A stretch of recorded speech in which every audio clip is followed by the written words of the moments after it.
जय माता दी दोस्तों। मैं आज आपको जो कहानी सुनाने जा रही हूँ वो है 9वें दिन की महिमा और कथा।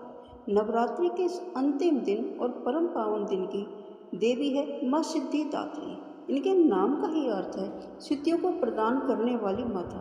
ये कथा केवल एक देवी की आराधना नहीं है बल्कि शक्ति, विश्वास और भक्ति का ऐसा संगम है जिसे सुनकर आत्मा शुद्ध हो जाती है। नवरात्रि के 9वें दिन शक्ति की उपासना के 9 रूप। पहले दिन शैलपुत्री से शुरू होकर ब्रह्मचारिणी, चंद्रघंटा, कुष्मांडा, स्कंदमाता, कात्यायनी, कालरात्रि, महागौरी और अंत में 9वीं तिथि पर माँ सिद्धिदात्री। 9वीं का दिन केवल साधना का समापन ही नहीं बल्कि यह वह क्षण है जब भक्त को देवी माँ की साधना का पूर्ण फल मिलता है। कहते हैं जो व्यक्ति श्रद्धा और विश्वास के साथ 9वीं तिथि को माँ सिद्धिदात्री की पूजा करता है उसके जीवन में कभी किसी प्रकार की कमी नहीं रहती। दोस्तों, अब मैं यहाँ पर पुराणों में वर्णित है कि जब यह ब्रह्मांड बना ही नहीं था, चारों ओर केवल शून्य था, न कोई जीव, न कोई आकाश, न धरती, न जल, न अग्नि, सब ओर केवल अंधकार था। तब उस अंधकार को चीरते हुए प्रकट हुई आदिशक्ति। आदिशक्ति से ही त्रिदेव ब्रह्मा, विष्णु और महेश की उत्पत्ति हुई। लेकिन त्रिदेव तब तक अपूर्ण थे जब तक उन्हें शक्ति का वरदान प्राप्त नहीं हुआ। तभी देवी ने अपनी सिद्धिदात्री स्वरूप का प्रकट किया और त्रिदेव की सिद्धियां प्रदान की। ब्रह्मा को मिला सृष्टि को रचने का सामर्थ्य, विष्णु को मिला सृष्टि का पालन करने का सामर्थ्य और शिव को मिला सृष्टि का संहार करने का सामर्थ्य। एक समय भगवान शिव गहन तपस्या में लीन थे। वे शक्ति की महिमा को समझते थे, परंतु वे यह भी जानते थे कि जब तक उन्हें पूर्णता प्राप्त नहीं होती तब तक वे अपनी दिव्य जिम्मेदारी पूर्ण नहीं कर सकते। इसलिए शिव ने आदि शक्ति की आराधना की। तपस्या से प्रसन्न होकर देवी उनके समक्ष प्रकट हुई और कहा, बस वर मांगो। शिव ने निवेदन किया, हे माँ, मुझे अपनी सिद्धियों का वरदान दीजिए।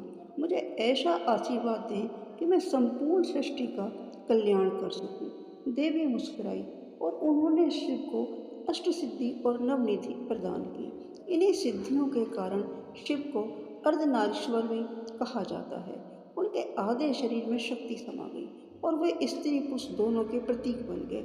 यही अर्धनारीश्वर स्वरूप इस ब्रह्मांड को यह संदेश देता है कि शक्ति और शिव दोनों एक दूसरे के बिना अधूरे हैं। अब मैं आपको सुनाती हूँ वे सिद्धियाँ जो माँ सिद्धिदात्री के आशीर्वाद से प्राप्त होती है। ये हैं अष्ट सिद्धियाँ। अणिमा, स्वयं को इतना सूक्ष्म कर लेना कि कोई देख ही ना सके। दूसरा, महिमा, स्वयं को इतना विशाल कर लेना कि पूरा ब्रह्मांड छोटा लगे। गरिमा, स्वयं को असीम भारी बना लेना। लघिमा, स्वयं को अत्यंत हल्का बना लेना। प्राप्ति, किसी भी वस्तु या व्यक्ति तक तुरंत पहुँच जाना। प्राकाम्य, मन में जो इच्छा है उसे तुरंत पूर्ण कर लेना। इशित, सब पर शासन करने की क्षमता। वशित, सबको बस में करने की शक्ति। नवनिधियाँ, पद्म, महापद्म, शंख, मकर, कच्छप, मुकंद, नंद, नील, सार। इन सिद्धियों और निधियों का अर्थ केवल भौतिक शक्ति नहीं बल्कि आध्यात्मिक बल और जीवन की पूर्णता है। दोस्तों, अब मैं आपको भक्तों की आस्था और अनुभव सुनाती हूँ। भक्त मानते हैं कि माँ सिद्धिदात्री की आराधना से असंभव कार्य भी संभव हो जाते हैं। कई कथाएं सुनने को मिलती हैं जहाँ साधारण भक्तों ने कठिनाई पर विजय पाई केवल माँ की उपासना से।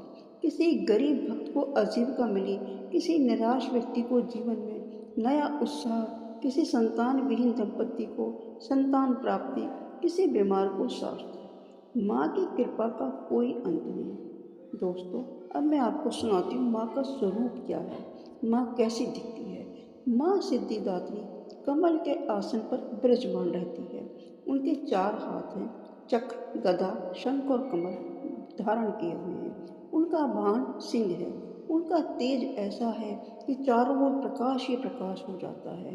कहा जाता है जब भक्त माँ के ध्यान में लीन होता है तो उसे ऐसा अनुभव होता है मानो माँ स्वयं सामने खड़ी हो और उसे आशीर्वाद दे रही हो। दोस्तों, अब मैं आपको पूजा की विधि बताती हूँ।